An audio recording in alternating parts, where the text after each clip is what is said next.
আমার বয়স এখন 72, 72 বছর বয়স্ক একজন মানুষ।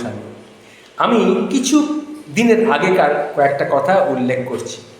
তখন শব্দের দাম ছিল 11 টাকার কার্ড স্ক্র্যাচ করে রিচার্জ করলে 100টা SMS পাওয়া যেত। প্রতিটা SMS-এ শব্দর সংখ্যা লিমিটেশনও ছিল। সব কথা বলতে বলতে ফুরিয়ে গেলেও অনলাইনে রিচার্জ করার কোনো সুযোগ হতো না, তাই প্রতিটা শব্দ খুব ভাবনা চিন্তা করে বলতে হতো।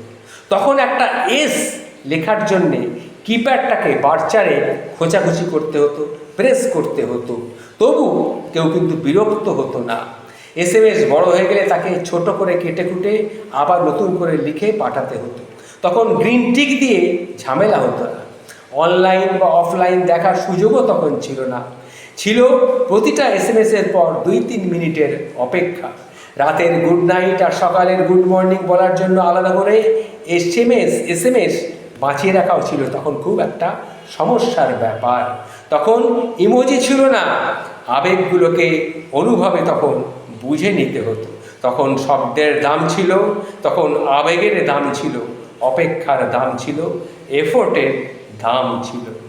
এটাই ছিল আমাদের সময়। নমস্কার।